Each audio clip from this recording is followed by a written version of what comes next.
ብዙ ሰው ማጭበርበር ወይም ማኒፑሌሽን በጩኸት፣ በስድብ፣ በማስፈራራት፣ በማስደንገጥ ወይም በማስጨነቅ የሚደረግ ይመስለዋል። ነገር ግን አደገኛ የማጭበርበር ስልቶች የሚከናወኑት በፍቅር፣ በርህራሄ፣ በሐዘኔታ ወይም ንጹህ ፈገግታን በማሳየት ነው። እናንተስ በህይወታችሁ ተጭበርብራችሁ ታውቃላችሁ? በማንና እንዴት ነበር የተጭበረበራችሁት? በዚህ ቪዲዮ ማንም ሰው ያልነገራችሁን 7 በፍጹም የማትገምቷቸውን አደገኛ የማጭበርበር ስልቶችን እነግራችኋለሁ። ከዚህ ቪዲዮ በኋላ ማንም ሰው እያጭበረበረ የእናንተ የሆነውን ነገር አይወስድባችሁ፣ እያታለለም ህይወታችሁን አያበላሸው። ማሳሰቢያ፣ የዚህ ቪዲዮ ዋና ዓላማ እናንተ እነዚህን ማጭበርበሪያ ስልቶች ተጠቅማችሁ ሰዎችን እንድታጭበረብሩ ማስተማር ሳይሆን እነዚህን አደገኛ ስልቶች ከሚጠቀሙ ሰዎች ራሳችሁን በንቃት እንድትጠብቁ ማስተማር ነው። ራስን መጠበቅ ብልህነት ነው። ሰዎችን ማጭበርበር ግን የከፋ ውድቀት ነው።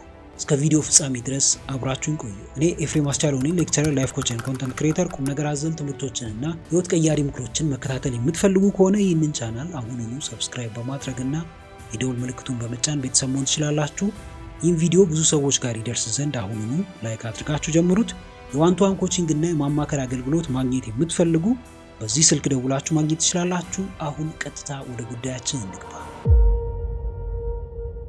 ሰዎች ሁም ብለው ወይም ሳያስቡበት እናንተም እንዲሁ ሳታውቁት ወይም እንዲሁ እያወቃችሁት ሊያጭበረብሯችሁ ይችላሉ። እንዴት ነው ካላችሁ በጣም ብዙ የማጭበርበሪያ ስልቶች አሉ። ከነዛ ከብዙ ማጭበርበሪያ ስልቶች ውስጥ 7ቱን ዛሬ መርጬ ይዤ መጥቻለሁ። ሰዎች ሳታውቁ እንዴት ነው የሚያጭበረብሯችሁ? በተለይ የምታምኗቸው፣ የምትቀርቧቸው፣ የኔ የምትሏቸው ሰዎች በፍጹም ያጭበረብሩኛል ብላችሁ የማታስቧቸው ሰዎች በማትገምቱበት ሁኔታ ማኒፑሌት ያደርጓችኋል። የእናንተ የሆነውን ነገር ይወስዱባችኋል። ኢቭን ሰላማችሁን ይነሷችኋል፣ ጊዜያችሁን ያባክናሉ፣ እድሜያችሁን ይበሉታል፣ ንብረታችሁን፣ ገንዘባችሁን ይወስዱባችኋል። የኔ የምትሏቸው ኢቭን ዘመዶች፣ ቤተሰቦች ሊሆኑ ይችላሉ እነዚህ ሰዎች። ይሄ ነገር እንዴት ነው የሚከናወነው ካላችሁ የመጀመሪያው በጣም አደገኛው የማጭበርበሪያ ስልት እውነታን ማዛባት ነው፣ ወይም ጋዝላይቲንግ ይባላል። እንዴት ነው ጋዝላይቲንግ የሚፈጸመው? አንድ ሰው ከተነጋገራችሁ በኋላ ወይም ካወራችሁ በኋላ የሆነ እውነታ ላይ ትደርሳላችሁ፣ የሆነ መደምደሚያ ላይ ትደርሳላችሁ። ከዛ በኋላ ያ ሰው ያንን ነገር ኮምፕሊትሊ እንዳላላችሁ ወይም እንዳልተስማማችሁ ደጋግሞ ይነግራችኋል። ዘንድ እናንተ ራሳችሁን መጠራጠር ትጀምራላችሁ። ይህ ነገር በዋናነት የሚያተኩረው የእናንተን ትዝታና የእናንተን በራስ መተማመን እንዲሁም ደግሞ ስለ ራሳችሁ ያላችሁን አመለካከት ሙሉ በሙሉ መሸርሸር ላይ ነው። እናንተ የራሳችሁ የሆነ አቋም ከሌላችሁ እነዚህ ሰዎች እንደሚፈልጉት መጠቀም ይችላሉ ማለት ነው። ውሳኔ መወሰን እንዳትችሉ ያደርጓችኋል። የምርም የተናገሯችሁ ነገር ውሸት እንደነበረ፣ እነሱ እንዳልተናገሯችሁ፣ እናንተ ብቻ በአእምሯችሁ ውስጥ ያንን እውነት እንደፈጠራችሁ እንድታስቡና እንድታምኑ ያደርጓችኋል። ይሄ ደግሞ የእናንተን ማንነት እየሸሻችሁ ወደ እነሱ ማንነት ወይም እነሱ ወደሚፈልጉት ማንነት እንድትሄዱ ያደርጋችኋል። ይሄ ነው ጋዝላይቲንግ የሚባለው። ውስጣችሁ ያለውን እውነታ ሸርሽሮ ያውጡታል፣ ጠራርገው ያውጡታል። የራሳቸውን እውነት አእምሯችሁ ውስጥ ያስገባሉ። ያኔ ራሳችሁን ትጠራጠራላችሁ፣ በራስ መተማመናችሁ ይወርዳል። ውሳኔ መወሰን አትችሉ፣ በጣም ኢንዲሳይሲቭ ትሆናላችሁ። አንድ ጋዝላይቲንግ ኢፌክት የሚባል መጽሐፍ አለ። እዛ መጽሐፍ ላይ ምንድን ነው የሚለው? ጋዝላይት ማድረግ ወይም እውነታን ማዛባት አደገኛና ስውር የስነ ልቦና ጥቃት ነው። እሱም ምንድን ነው የሚያደርገው? የእናንተን ትዝታዎች ማውጣት፣ የእናንተን እውነታዎች ማውጣት፣ ከዛም እናንተ ራሳችሁን እንድትጠራጠሩ ማድረግ ነው ይላል። አንድ ሰው ትዝታችሁን እየቀየረው ነው ማለት የእናንተን እውነታ እየቀየረው ነው ማለት ነው፣ ወይም ማንነታችሁን ሺፍት እያደረገው ነው ማለት ነው። እውነታችሁ ወይም ማንነታችሁ ተቀየረ ማለት ደግሞ ራሳችሁን አጣችሁት ማለት ነው። እኔ ማን ነኝ ብላችሁ ራሳችሁን ስትጠይቁ የምታዩት ያ ሰው የሰጣችሁ ማንነት ነው እንጂ ራሳችሁ የገነባችሁት ማንነት አይሆንም። ብዙ ጊዜ የተናገሯችሁን ነገሮች እነዚህ ሰዎች ይክዳሉ ወይም ይዋሻሉ። በውሸት እናንተን ለማሳመን ይሞክራሉ። እኔ እንደዚህ አላደረኩም፣ አንተ ነህ ጥፋተኛው፣ እኔ ሳልጠራህ ነው እየመጣ ያለው፣ እኔ ሳልፈልግ ነው ወደ ህይወቴ የመጣው እስከ ማለት ድረስ ሊደርሱ ይችላሉ። ክህደት በምንም አይነት ሁኔታ ውስጥ ሊገጥማችሁ ይችላል። እነዚህ ሰዎች ግን ሜቢ የራሳቸው ማንነት ሊሆን ይችላል። ይሄ በቃ የራሳቸውን እውነት ትተው እናንተን ማስፈራራት ወይም ደግሞ እናንተን ችግር ውስጥ መክተት ሊሆን ይችላል። የነዚህ ሰዎች ዋና ችግር። ይህንን ማንነታቸውን መቀበል አለባችሁ መጀመሪያ። እንደዚህ በተደጋጋሚ የሚያደርጉባችሁ ሰዎች ካሉ በቃ ያላችሁ ብቸኛ አማራጭ ከቻላችሁ እውነቱን ለመናገር ደፋር መሆን ነው። ካልቻላችሁ ግን እነዚህ ሰዎች ማንነታቸው በዚህ አይነት ሁኔታ የሚቀጥል ከሆነ ወይም ከዚህ ማንነት የመውጣት ፍላጎት ከሌላቸው ከነዚህ ሰዎች መለየትና መራቅ ነው ያላችሁ ብቸኛ አማራጭ። ሁለተኛው በፍጹም የማትገምቱት አደገኛው የማጭበርበር ስልት የፍቅር ጥቃት ነው። ወይም ሎቭ ቦምቢንግ። በማትገምቱበት ሁኔታ የፍቅር መዓት ይወርድባችኋል። የስጦታ መዓት ይመጣላችኋል። በተለይ ፍቅር ግንኙነት ውስጥ ከሆናችሁ። እነዚህ ነገሮች የሚፈጠሩት ደግሞ በጣም ገና በጅምሩ ወይም የጅምር የፍቅር ህይወት ላይ ካላችሁ ነው። በ2 ሳምንት ውስጥ ሊሆን ይችላል፣ ኦር ኢቭን በ1 ወር ውስጥ ሊሆን ይችላል። በጣም በቃ የማትገምቱት የፍቅር መዓት ይመጣላችኋል። ያኔ ራሳችሁን መጠየቅ ይኖርባችኋል። ኢቭን የሆነ ሰው መጥቶ እስቲ ራሳችሁን ጠይቁ። የሆነ ሰው መጥቶ ሲያሞግሳችሁ ዛሬ እኮ በጣም አምሮብሃል፣ ዛሬ እኮ በጣም የሆነ ለየት ያለ ነገር የሚፈጠር ይመስለኛል ምናምን እያለ ይነግራችኋል። በቃ ይሞላችኋል። ይሄ እውነትም ሊሆን ይችላል፣ ውሸትም ሊሆን ይችላል። ግን ብዙ አድናቆት ሲኖር ከጀርባ ምን እንዳለ ነው የምትገምቱት። የሆነች ነገር ፈልጎ ነው ማለት ነው ይሄ ሰው። ፍቅር ላይም ይሄ ነው ያለው። የሆነ ሰው በተደጋጋሚ እንደሚያፈቅራችሁ፣ እንደሚወዳችሁ፣ ያለ እናንተ መኖር እንደማይችል፣ በቃ ያለ እናንተ ህይወቱ ባዶ እንደሆነ በተደጋጋሚ የሚነግራችሁ ከሆነ ይህ ሰው ለማጭበርበር እያመቻቻችሁ ነው። እናንተን ለመቆጣጠር እያመቻቻችሁ ነው። የእናንተን ትኩረት ነው ይህ ሰው የሚፈልገው። ትኩረታችሁን አገኘ ማለት የሚፈልገውን ነገር እንድታከናውኑለት ለማድረግ በጣም ቀላል ነው ለሱ። ራሳችሁን አሳልፋችሁ ልትሰጡ ትችላላችሁ። ለምን? ፍቅር ሰጥቷችኋል። ይሄ ሎቭ ቦምቢንግ የሚባለው ወይም ደግሞ ጀስት የፍቅር ጥቃት የሚባለው ነገር ብዙ ጊዜ የሚያጠቃው ብቸኝነት የሚሰማቸውን ሰዎች ነው። በራስ መተማመን የሌላቸው፣ ሰው የለኝም ብለው የሚያስቡ ሰዎችን ነው። የበታችነት ስሜት ውስጥ የወደቁ ሰዎችን ነው የሚያጠቃው። እንደዚህ አይነት ስልቶችን የሚጠቀሙ ሰዎች በዋናነት ምን ይፈጥራሉ? አታችመንትን ከእናንተ ጋር ይፈጥራሉ፣ ወይም ከነሱ ጋር ኦብሰስድ እንድትሆኑ ያደርጓቸዋል። ይህንን የሚያደርጉት በጣም በአጭር ጊዜ ውስጥ ነው። ከዛ በኋላስ ከ2 ወር ከ3 ወር በኋላ ይህ ሁሉ ትኩረት፣ ይህ ሁሉ ጊዜ፣ ያ ሁሉ ፍቅር የለም፣ ጠፍቷል። ምክንያቱም ዋናው ዓላማቸው በመጀመሪያዎቹ ደቂቃዎች ውስጥ ትኩረታችሁን መውሰድ ነው። የእናንተ ሀሳብና ትኩረት እነሱ ላይ እንዲሆን ማድረግ ነው። ከዛ በኋላስ ምንድነው የሚያደርጉት? እናንተን መቆጣጠር፣ በእናንተ መጠቀም ዘንድ እንዳልኳችሁ ከ3 ከ4 ወር በኋላ ወይ ከዓመታት በኋላ እነዚህ ሰዎች የሉ። ለምን? የሚፈልጉትን ነገር ኦልሬዲ አግኝተዋል፣ አሳክተዋል። የትኛውንም ፈጣን ግንኙነት በአይነ ቁራኛ መመልከት አለባችሁ። ግንኙነቶች ሲፈጥኑ መጨረሻቸው አያምርም። ቶሎ የፍቅር ግንኙነት ውስጥ የምትገቡ ከሆነ፣ ቶሎ ወደ ትዳር የምትገቡ ከሆነ፣ ቶሎ ወደ ቤስት ፍሬንድነት የምትገቡ ከሆነ ራሳችሁን ጠይቁ። ሁሉም ነገር ጊዜ ያስፈልገዋል። በተለይ ደግሞ ግንኙነቶች ጊዜ ያስፈልጋቸዋል። መጀመሪያ ያንን ሰው በደንብ ማወቅ አለባችሁ። ያ ሰው ምን ፈልጎ ነው እንደሚያቻኩልኝ? ያ ሰው ምን ፈልጎ ነው ይህንን ሁሉ ስጦታ ባልጠበቅኩበት ጊዜ የሚሰጠኝ? ይህንን ሁሉ ፍቅር ሳልጠብቀው ያለ ጊዜው የሚሰጠኝ ምን ፈልጎ ነው ብላችሁ ጠይቁ። በተለይ ሴቶች እዚህ ላይ በጣም ትልቅ ክፍተት አለባችሁ። የሆነ ሰው እወድሻለሁ፣ አፈቅርሻለሁ፣ በቃ ያላንቺ መኖር አልችልም ስላለ ብቻ ይህንንም የሚለው እኮ ከጊዜያት በኋላ አይደለም። በቃ በተዋወቃችሁ ወይ በወራት ውስጥ ሊሆን ይችላል፣ በሳምንታት ውስጥ ሊሆን ይችላል ይህንን የሚለው። ይህንን ሲል ራስሽን ጠይቂ። ለምንድን ነው ይህንን የሚለው? ሪሊ የምሩን ነው ወይ ይህንን የሚለው? ወይስ የኔን ትኩረት ለማግኘት ነው፣ እኔን ለመቆጣጠር ነው ወይ ይህንን የሚያደርገው ብለሽ ራስሽን ጠይቂ። ወንዶች ደግሞ ብዙ ጊዜ ይሄ ነገር የሚያጋጥመን በስራ ቦታ ነው። የሆነ መስሪያ ቤት ውስጥ እየሰራችሁ ወይ አለቃችሁ ሊሆን ይችላል፣ ወይ የስራ ባልደረባችሁ ሊሆን ይችላል። በቃ ያሞግሳችኋል። ያለ እናንተ እኮ ይሄ መስሪያ ቤት አይቆምም፣ እናንተ ከወጣችሁ እኮ ይሄ መስሪያ ቤት ይፈርሳል፣ እንደናንተ እኮ ታታሪ ሰራተኛ የለም ትባላላችሁ። ከዛ በኋላስ ምንድን ነው የሚመጣው?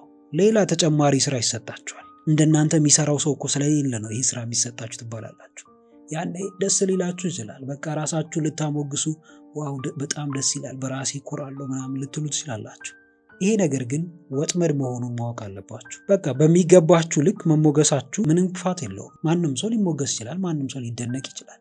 ግን ከአድናቆቱ በስተጀርባ የሚመጣው ነገር ምንድን ነው? እኔ ላይ ጫና ለማሳደር ነው ወይ? ከዛ መስሪያ ቤት እንዳልወጣ ለማድረግ ነው ወይ? የራሴን ማንነትና የራሴን ቢዝነስ እንዳልገነባ አሳስሮ ለማስቀረት ነው ወይ ብላችሁ ራሳችሁን መጠየቅ አለባችሁ። የትኛውም የማጭበርበር ስልት፣ የትኛውም የማጭበርበር ወጥመድ እናንተ በፈቀዳችሁለት ልክ ነው እናንተ ላይ የሚሰራው። ሰዎቹም እናንተ ላይ የሚጠቀሙት በፈቀዳችሁለት ልክ ነው። አስተዋይ ሰዎች አድናቆትም ሲመጣ ትችትም ሲመጣ ቆም ብለው ራሳቸውን ይመለከታሉ። ሪል ነው ወይ ያ ነገር? የምርም እኔን ይመለከተኛል ወይ? የምርም እውነት ነው ወይ ብለው ራሳቸውን ይጠይቃሉ። ይገባኛል ወይ? ራሳቸውን ይለኩታል፣ አቅማቸውን ያዩታል። ከዛ በኋላ የሚገባቸውም ከሆነ ይቀበሉታል። ከዛ በኋላ ለሚመጡት ለእያንዳንዶቹ ጉዳቶችና ለእያንዳንዶቹ መጠቀሚያዎች ራሳቸውን ያዘጋጃሉ። እንዴት ዲፌንድ ማድረግ እንዳለባቸው በሚገባ ያውቃሉ። ሶስተኛውን እንመልከት። ሶስተኛው በፍጹም የማትገምቱት አደገኛው የማጭበርበሪያ ስልት የጥፋተኝነት ስሜትን መፍጠር ነው፣ ወይም ጊልት ትሪፒንግ። ወደ እናንተ የሚመጡ ሰዎች ሁም ብለው ወደ እናንተ ይመጣሉ። አስበው አቅደው አልመው ነው እናንተ ጋር የሚመጡት። ከዛ በኋላ እናንተ የራሳችሁን አመለካከት ለማራመድ ወይም የራሳችሁን ውሳኔ ለመወሰን ስትሞክሩ እኔ እኮ ለእናንተ ብዬ ነው፣ እኔ እኮ ለአንተ ስል ነው ይህንን ሁሉ መስዋዕትነት የከፈልኩት ብለው ይነግሯቸዋል። ዘን እናንተ ራሳችሁን መውቀስ ትጀምራላችሁ። እሱ ይህን ሁሉ ነገር አድርጎልኝ እንዴት እኔ ለሱ ጊዜ አጣለሁ?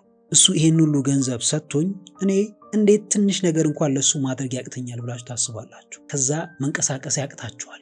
ከዛ ግንኙነት ለመውጣት ድፍረት ታጣላችሁ። ያንን ሰው ካጣችሁ ህይወታችሁ ባዶ እንደሆነ እንዲሰማችሁ ያደርጋሉ። እነዚህ ሰዎች የጥፋተኝነት ስሜት እነሱ ያጠፋሉ፣ እናንተ የጥፋተኝነት ስሜት ይሰማችኋል። እነሱ ይበድሏችኋል፣ እናንተ ታዝናላችሁ። እነሱ ይበድሏችኋል፣ እናንተ እንደበደላችኋቸው እንዲሰማችሁ ያደርጓችኋል።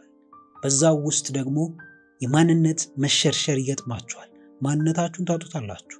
ከዚህ በፊት ስትኮሩበት የነበረው ማንነት፣ በራስ መተማመናችሁ፣ ህልማችሁ፣ ራዕያችሁ ገደል ይገባል። የለም። ሰዎችን ለማሳመን ስትሮጡ እነዛ ሰዎች አስቀድመው ከፊታችሁ ይቆማሉ። እናንተን ሁም ብለው የጥፋተኝነት ስሜት እንዲሰማችሁ ያደርጋሉ።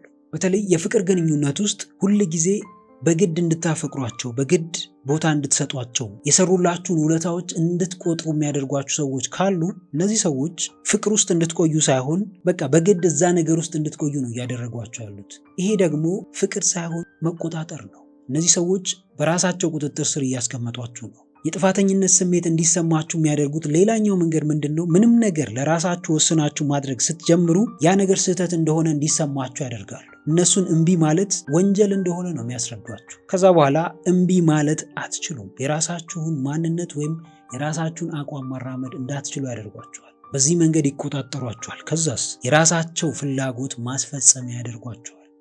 ሁሌም የምታደርጉት እነሱ ያሏችሁን ነገር ነው። ሰዎችን እምቢ ስትሉ ወይም እነዚህን ሰዎች እምቢ ስትሏቸው፣ ስትገዳደሯቸው ወይም ስትሞግቷቸው ራሳችሁን እሺ እያላችሁ የራሳችሁን ፍላጎት እያስቀደማችሁ ነው። እነዚህ ሰዎች ደግሞ ይህንን እንድታደርጉ አይፈልጉም። እችኛዋን እናንተን የጥፋተኝነት ስሜት እንዲሰማችሁ የምታደርገውን ስልት ይጠቀሟታል። እናንተ ደግሞ የጥፋተኝነት ስሜት የሚሰማችሁ ከሆነ እነሱ እንዳያዝኑ ብላችሁ ለእነሱ አዝናችሁላቸው ከእነሱ ላለመለየት እነሱ እንዳይከፉ ብላችሁ የራሳችሁን ፍላጎት ወደ ጎን ትተዋላችሁ። ዘንድ የነዛ ሰዎች ባሪያ ሆናችሁ እድሜ ልካችሁን ትኖራላችሁ። ክብርን፣ ስኬትን፣ መፈለግን፣ መወደድን የምናገኘው ለራሳችን በምንሰጠው ልክ ነው። ራሳችንን የምናከብር ከሆነ ሰዎች ጥፋተኛ ነህ ወይም ጥፋተኛ አይደለህም ስላሉን ብቻ ሳይሆን በቃ ራሳችን አምነንበት ነው ያንን ነገር የምናደርገው። ለሰዎች ጥፋት የሆነ ነገር ለእኛ ጽድቅ ሊሆን ይችላል። ሰዎች ጻድቅ ነህ ስላሉን ብቻ እኛ አንጸድቅም። ሰዎች ጥሩ ነገር አደረግ ስላሉን ብቻ እኛ ጥሩ ነገር አድርገናል ማለት አይደለም። ጀስት እያንዳንዱን ነገር የሚመዝን አእምሮ ወይም ህሊና አለን። ህሊናችን ሁሉንም ነገር በግልጽ ያሳየናል። ኢቭን ሰዎች እንኳን ሊጠቀሙባችሁ ሲመጡ ውስጣችሁ እኮ ይነግራችኋል። ብዙ ሰው ግን ያንን የውስጡን ጩኸት አይሰማው፣ በይሉኝታ ታስሮ ነው የሚኖረው። ከዛ በቃ የዛ ሰው አገልጋይ ሆኖ እድሜ ልኩን ይገፋዋል። ላይፍ ይህን ያህል ከባድ እንድትሆን የሚያደርገው በራሱ መንገድ ነው። እያንዳንዱ ውሳኔዎች ውስጥ ሰዎችን ስለመጥቀም ነው እንጂ የሚያስበው ራሱን ነፃ ስለማውጣት አያስብም። ሰው ይሄ ማኒፑሌሽን ነው። በቃ እናንተ ይህንን ነገር እንድታስቡ ተደርጋችሁ ነው ፕሮግራም የምትደረጉት። ያ ሰው ሁም ብሎ ነው እናንተን ለማጭበርበር ይሄ ስሜት እንዲሰማችሁ ያደርጋችሁ። አራተኛው ጋር ደርሰናል። አራተኛው በፍጹም የማትገምቱት አደገኛው የማጭበርበር ስልት ዝምታን እንደ ቅጣት መጠቀም ነው፣ ወይም ሳይለንት ትሪትመንት። ምንም አይነት ክፍተት ቢፈጠር ወይም ምንም አይነት ኮንፍሊክት ወይም ችግር ቢፈጠር ተነጋግሮ መፍታት እየተቻለ በግልጽ ማውራት እየተቻለ እነዚህ ሰዎች ሁም ብለው ምን ያደርጋሉ? ዝምታን ይመርጣሉ። ይዘጓችኋል፣ ከእናንተ ዞር ይላሉ፣ የሆነ ያክል ጊዜ ይርቋችኋል። ከዛ በኋላ ተመልሰው ይመጣሉ። ዘንድ ተመልሰው ሲመጡ ከዚህ በፊት ስለተፈጠረው ነገር አያነሱ ዘንድ ግንኙነቱ እንደ አዲስ ዝም ብሎ ከመሬት ተነስቶ ይቀጥላል ማለት ነው። ይሄ ነገር እየተደጋገመ ይሄዳል። እነዚህ ሰዎች ሁም ብለው ነው ችላ የሚሏችሁ። ችላ ሲሏችሁ እናንተ እንድትጨነቁ ይፈልጋሉ። እናንተ እንድትሰበሩ፣ ተስፋ እንድታጡ፣ እነሱን እንድታስቧቸው። ችላ ማለት አእምሯችን ላይ የሚፈጥረው የጭንቀት ስሜት አለ። ይሄ ደግሞ በሽታ ነው። ችላ ስትባሉ ወይም የሆነ ሰው ከመሬት ተነስቶ ያለምንም ምክንያት ወይም ሳያወራ ዝም ብሎ ሲዘጋችሁ መጨነቅ ትጀምራላችሁ። ለዛ ሰው ቦታ ልትሰጡ ትችላላችሁ። ግን ይሄ ጤናማ ስሜት ነው። ይህንን ስለሚያውቁ ነው እነዚህ ሰዎች በሳይለንት ትሪትመንት የሚቀጧችሁ። ያጭበረብሯችኋል፣ ማኒፑሌት ያደርጓችኋል። በቃ በእናንተ እንደ ዕቃ ነው የሚጫወቱባችሁ። ልክ እንደ ቼዝ ይጫወቱባችኋል። ሲፈልጉ ይመጣሉ፣ ሲፈልጉ ደግሞ ይሄዳሉ። ለእናንተ ስሜት ምንም ግድ የላቸው። እናንተ ደስተኛ ሆናችሁ፣ ተረጋጋችሁ፣ ሰላማዊ ሆናችሁ፣ ሰላም ተሰማችሁ አልተሰማችሁ they don't care። እንደዚህ አይነት ማንነት ያላቸው ሰዎች ምናልባትም ይሄ ማንነታቸው ሊሆን ይችላል። ሁም ብለው የሚያደርጉት ነገር ላይሆን ይችላል። ብዙ ጊዜ የሚያኮርፉ፣ ብዙ ጊዜ ሰውን የሚዘጉ ሰዎች በቃ ከራሳቸው ጋር የሆነ ጥል አለ፣ የሆነ ግጭት አእምሯቸው ውስጥ ተፈጥሯል። ይህንን ግጭት ለመሸሽ በቃ እናንተን ይዘጋሉ፣ እንደተበቀሏችሁ እንዳሸነፏችሁ ይሰማቸዋል። ከእንደዚህ አይነት ሰው ጋር መኖር እጅግ በጣም ከባድ ነው። አለ ስትሉት የለም፣ የለም ስትሉት ደግሞ አለ። ሲመጣ ደግሞ ከዚህ በፊት የተፈጠሩትን ችግሮች ለመፍታት ምንም አይነት ፍላጎት የለውም። እዛ ነገር ላይ ለማውራት ምንም ፍላጎት የለውም። ማንም ሰው ወደ ህይወታችሁ ሊመጣ ይችላል። ወደ ህይወታችሁ ሲመጣ ደግሞ የእናንተን ፍቃድ አይጠይቅም። ይመጣል። ከዛ በኋላስ የእናንተን ፍቃድ ሳይጠይቅ ወጥቶ ይሄዳል። ከዛ እንደገና ደግሞ ተመልሶ ይመጣል። ተመልሶ ሲመጣም ተመልሶ ሲሄድም የሄደበትንና የመጣበትን ጉዳይ ለእናንተ ለማስረዳት ፍቃደኛ አይደለም። ወላጆች ጋርም እንደዚህ አይነት ችግር አለ። አንድ ልጅ ሲያጠፋ በዝምታ ይቀጡታል፣ ያኮርፉታል፣ ይዘጉታል። ምግብ እየበላ አያናግሩት። በዚህን ጊዜ ልጁ ይጨነቃል፣ ይረበሻል፣ ሰላም ያጣል። ኢቭን ገብቶም ሊያለቅስ ይችላል። በዝምታ ከመቅጣት ልጆችን ኖርማል በቃ ተቆጥቶ ወይ መጥቶ መቅጣት ይሻላል። የሚያስተምረው እሱ ነው። ሰውን መዝጋት ያን ሰው የበለጠ ሌላ ነገር ውስጥ እንዲገባ ነው የሚያደርገው። ኦቨርቲንክ እንዲያደርግ ነው የሚያደርገው። ይበልጥ እንዲጨነቅ ነው የሚያደርገው። እሱ ደግሞ የአእምሮ በሽታን ያመጣል። እያንዳንዱ የምታደርጓቸው ነገሮች ምን አይነት ጉዳት እንደሚያመጡ በጥንቃቄ ያስቡበት። በተደጋጋሚ በሳይለንት ትሪትመንት የምትቀጧቸው ሰዎች ነገ ላይ ፍጹም የምትጸጸቱበትን ውሳኔ ሊወስኑ እንደሚችሉ ወቁ። እናንተም ብትሆኑ እንደዚህ አይነት የቅጣት መንገድን የምትጠቀሙ ከሆነ አደጋ ላይ ናችሁ። ይህንን ልማድ ባዳበራችሁ ቁጥር ሰዎችን መቆጣጠር አትችሉም። ይህንን ነገር ዛሬ ልታደርጉ ትችላላችሁ። ሰዎች ሊታገሷችሁ ይችላሉ። ነገም ልታደርጉ ትችላላችሁ። ግን በተደጋጋሚ ባደረጋችሁ ቁጥር ይሄ ነገር የእናንተ ማንነት ሆኖ ይቀጥላል። አኩራፊ ትሆናላችሁ። ከሰዎች ጋር መግባባት የማይችል፣ መናገር የማይችል፣ ተናግሮ ማሳመን የማይችል፣ ስሜቱን መግለጽ የማይችል ሰነፍና ልፍስፍስ ሰው ትሆናላችሁ። ይህንን ልክ እንደ በሽታ ማየታችሁ ትሪት ማድረግ ትችላላችሁ። ወይም ልክ እንደ መጥፎ ልማድ ቀስ በቀስ ከዚህ ስሜት መውጣት አለባችሁ። አምስተኛ እንግዲህ ውድ ቤተሰቦች እስካሁን አብራችሁኝ ከሆናችሁ ቪዲዮ በጣም ተመችቷችኋል ማለት ነው። ስለዚህ አሁኑኑ ላይክ ማድረጋችሁ እንዳትረሱ። እንዲሁም ደግሞ ለቻናሉ አዲስ የሆናችሁ ውድ ቤተሰቦች ቻናሉን ሰብስክራይብ በማድረግና የደወል ምልክቱን በመጫን ቤተሰብ መሆን ትችላላችሁ። አሁን አምስተኛውን እንመልከት። አምስተኛው በፍጹም የማትገምቱት አደገኛው የማጭበርበሪያ ስልት ሶስተኛ ወገን መጠቀም ነው፣ ወይም ትሪያንጉሌሽን። እናንተን ከሶስተኛ ወገን ጋር ያወዳድሯቸዋል። ይህንን ነገር ከልጅነታችን ሰምተን ሊሆን ይችላል። በቃ የሆነ ቤተሰብ ውስጥ ሁለት ልጆች ካሉ አንዱ ልጅ ወርቃማ ልጅ ነው፣ ሌላኛው ልጅ ደግሞ ችግረኛው ልጅ ነው። ከሱ ለምን አትማርም? ከወንድም ለምን አትማርም? ለምን እንደ ወንድም አትሆንም? እሱ እኮ በዚህ ካንተ ይሻላል፣ ከሱ ተማር ተብሎ ይነገረዋል። ያ ልጅ ዘንድ ሳይፈልገው ከወንድሙ ጋር ራሱን ያወዳድራል። እያንዳንዱን ነገር ሲያደርግ ያ ወንድሙ ያደረገውን ነገር አይቶ ነው የሚያደርገው። እሱ ያደረገውን ነገር ለመድገም ነው የሚሞክረው። የራሱ የሆነ አይደንቲቲ አይኖረውም። ይህ ሰው ሶስተኛ ወገን መካከል ስለገባ ብቻ ያ ሰው ማንነቱን ወይም የሚኮራበትን ማንነት ክሬት ከማድረግ ሌላኛውን ሰው ኮፒ ወደ ማድረግ ይሄዳል። ይሄ ደግሞ ያድጋል፣ የከፋ አይደንቲቲ ክራይሲስ ውስጥ ይከታል። ራሳችሁን እንዴት ነው እየተመለከታችሁ ያላችሁት? ሰዎች እናንተ ራሳችሁን ከሌላ ሰው ጋር እንድታወዳድሩ በተደጋጋሚ የሚነግሯችሁ ከሆነ የእነዚህ ሰዎች ዋና ዓላማ እናንተን ማስተማር ሳይሆን እናንተን መጣል ነው፣ እናንተን መቆጣጠር ነው።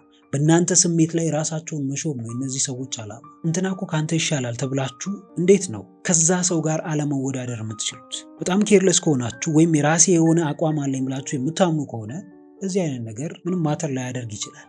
ግን እነዚህ እናንተን ለማጭበርበር የሚመጡ ሰዎች ሆን ብለው ነው ይህንን ነገር የሚያደርጉት። እናንተ ከነዛ ሰዎች ጋር መወዳደር ስትጀምሩ እነዚህ ሰዎች ደግሞ በሌላ መንገድ ከእናንተ ተሽለው ይገኛሉ ዘንድ የበላይነታቸውን ወይም እናንተን መቆጣጠር እንደሚችሉ በግልጽ ያሳያቸዋል። ይሄ ነገር በፍቅረኛ ማቾች መካከል ብዙ ጊዜ ይከሰታል። ከቀድሞ ፍቅረኛቸው ጋር እናንተን የሚያወዳድሩ ሰዎች አሉ። ከቀድሞ ባለቤቶቻቸው ወይም ከቀድሞ የትዳር አጋሮቻቸው ጋር የሚያወዳድሯችሁ በጣም ብዙ ሰዎች ይኖራሉ። እነዚህ ሰዎች እናንተን ለመቆጣጠር ወይም እናንተ የበታች እንደሆናችሁ እንዲሰማችሁ ለማድረግ ነው ይህንን የሚያደርጉት። እናንተም እንደዚህ አይነት ነገር እያደረጋችሁ ከሆነ በጣም ተሳስታችኋል። ሰዎች የራሳቸው የሆነ ማንነት አላቸው። የራሳቸው የሆነ የአስተዳደግ መንገድ አላቸው። የራሳቸው የሆነ ስታተስ አላቸው። ስለዚህ ያንን ስታተስ የግድ ማክበር ይኖርባቸዋል። ከማንም ጋር ልንኖር እንችላለን። ከማንም ሰው ጋር ልንለያይ እንችላለን።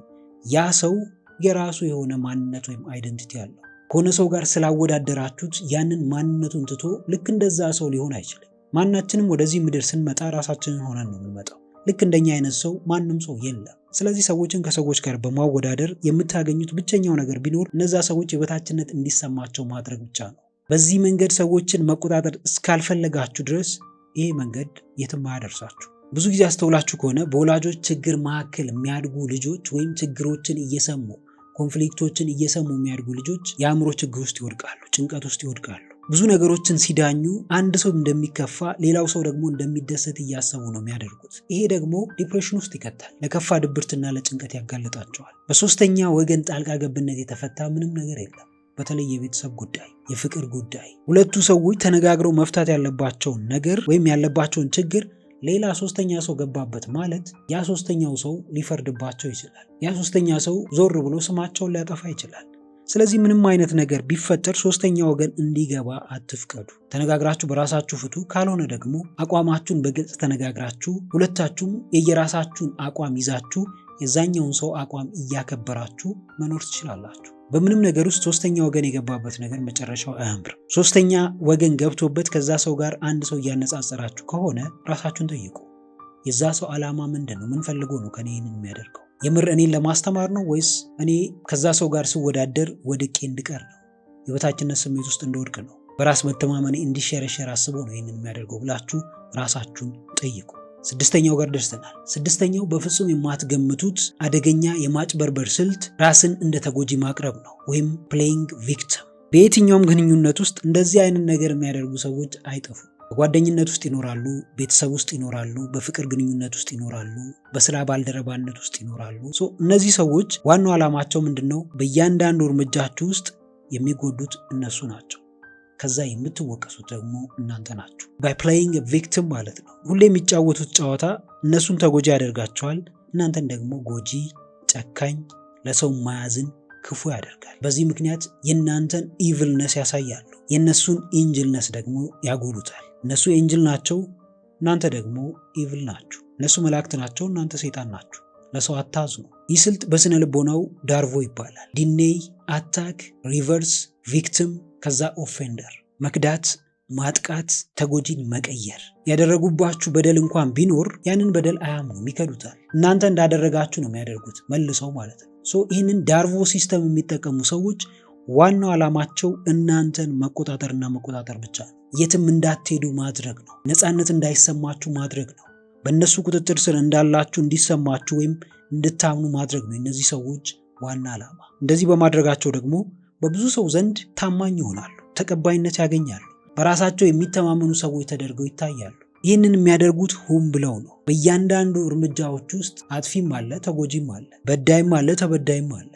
ሁሌም ግን እነዚህ ሰዎች ተበዳዮች ናቸው። እነሱ በድለዋችሁ እናንተ ይቅርታ እንድትጠይቁ ይፈልጋሉ። እነሱ አጥፍተው እናንተ እንድትጎዱ፣ እናንተ እንድትቆጩ ይፈልጋሉ። እንደዚህ አይነት የማጭበርበር ስልቶች ከሚጠቀሙ ሰዎች ጋር መኖር በጣም ከባድ ነው። ከቻላችሁ ለእነዚህ ሰዎች እውነቱን በግልጽ መናገር ነው። እንደነቃችሁባቸው ይህንን ነገር በተደጋጋሚ እያደረጉ እንደሆነ በግልጽ መናገር አለባችሁ። ይህንን ማታደርጉ ከሆነ ሁሌም እነሱ ጎጂ ናቸው፣ እናንተ ተጎጂ ናችሁ። ሁሌም እነሱ አጥፊ ናቸው፣ እናንተ በእነሱ ጥፋት ምክንያት የምትወቀሱ ሰዎች ናችሁ። ከእንደዚህ አይነት ህይወት ነፃ መሆን አትችሉም። አንዳንድ እውነቶችን ፊት ለፊት መጋፈጥ ይኖርብናል። ፊት ለፊት ካልተጋፈጥናቸው በጣም ብዙ ነገሮች ከባድ ሊሆኑ ይችላሉ። በጣም በጣም በጣም ማለት ነው። አጣብቂኝ ውስጥ ልትገቡ ትችላላችሁ ከነዚህ አይነት ሰዎች ጋር እየኖራችሁ ከሆነ። ለምን ዓላማችሁን ነው የምትዘነጉት? ለምን እነዚህ ሰዎች በዋናነት ችግር እንኳን ቢፈጥሩ ለችግሩ መንስኤ እናንተ እንደሆናችሁ ስለሚያስቡ ወይም ስለሚያሳምኗችሁ ስለዛ ችግር በማሰብ ዓላማችሁን፣ ማንነታችሁን፣ ደስታችሁን፣ ስራችሁን ትዘነጉታላችሁ፣ ትረሱታላችሁ። እነዚህን ሰዎች ፊት ለፊት መጋፈጥ ካለባችሁ ፊት ለፊት ተጋፈጡ። እንደነቃችሁባቸው በግልጽ ተናገሩ። አቋማችሁ ምን እንደሆነ በግልጽ አስረዷቸው። ከዛ በኋላ መመለስ የሚችሉ ከሆነ ይመለሳሉ። ካልተመለሱ ደግሞ እናንተ የሚያዋጣችሁን እርምጃ ትራመዳላችሁ። የሚያዋጣችሁን ውሳኔ በቆራጥነት ተወስናላችሁ። ሰባተኛውና የመጨረሻው ላይ ደርሰናል።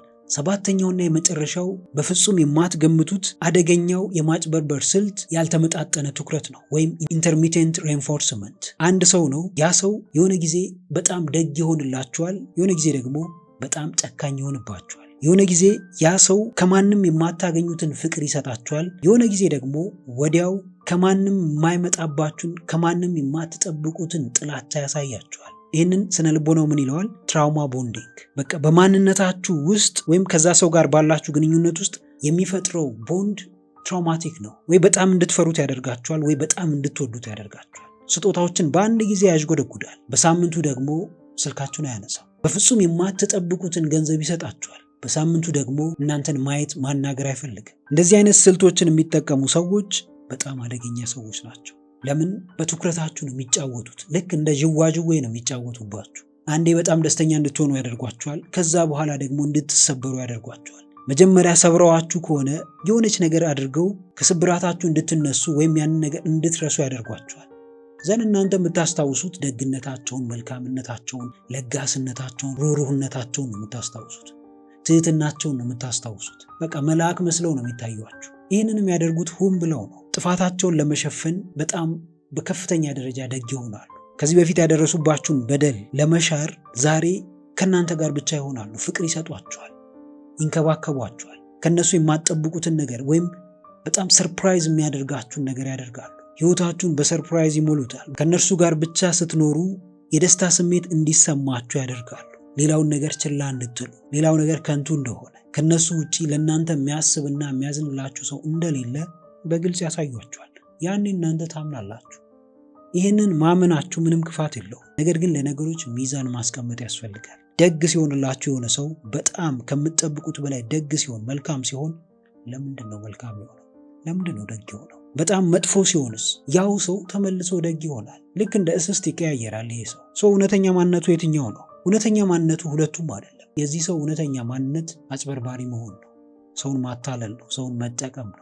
በጭካኔም ሆነ በክፋትም ሆነ በደግነትም ሆነ በመልካምነት በቃ ዋናው ዓላማው እናንተን መቆጣጠርና እናንተን መጠቀም ነው። በተለይ በፍቅር ግንኙነት ውስጥ ዛሬ ይቆጣሻል፣ ዛሬ ይጮሃል፣ ዛሬ ይናደድብሻል፣ ዛሬ በጣም እንዳበሳጨሽው ይናገራል። በነጋታው ደግሞ በጣም የሚገርም ትልቅ አበባ ይዞልሽ ይመጣል። በፍጹም የማትጠብቂውን ስጦታ ይዞልሽ ይመጣል። ከዛ ትላንት ያደረገብሽን ነገር ወዲያው ትረሻለሽ። ዘን ህይወትን በቃ ሀ ብለሽ እንደገና በጉጉት ትጀምሪያለሽ። ከሳምንት በኋላ ደግሞ ይሄው ነገር ደግሞ ይደገማል። በዚህ መንገድ የሚፈልገውን ነገር እያደረገብሽ ከዛ በኋላ ወዲያው እንድትረሺው ያደርግሻል። ከእንደዚህ አይነት ሰው ጋር መኖር እጅግ በጣም ከባድ ነው። እንደዚህ አይነት ሰው የሚያጋጥማችሁ ከሆነ ከቻላችሁ በግልጽ አናግሩት።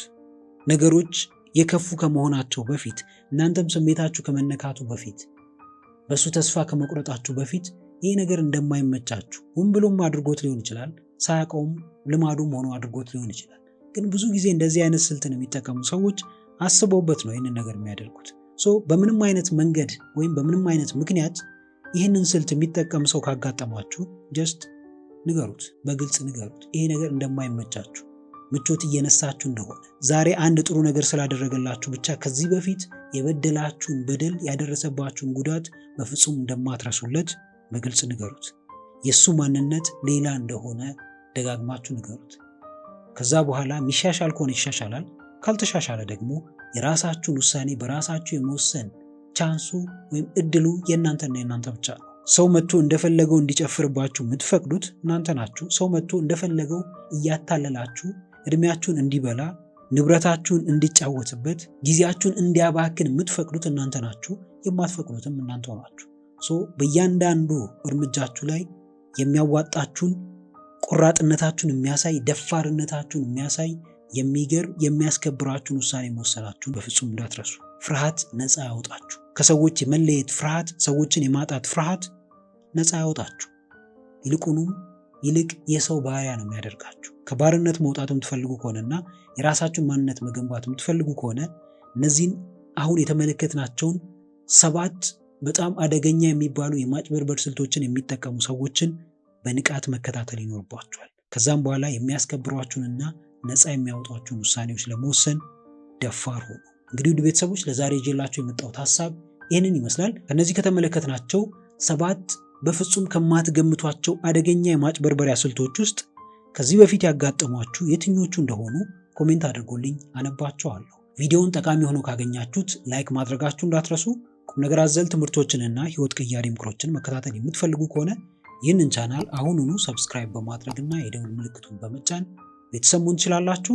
የዋን-ቱ-ዋን ኮቺንግ እና የማማከር አገልግሎት ማግኘት የምትፈልጉ በዚህ ስልክ ደውላችሁ ማግኘት ትችላላችሁ።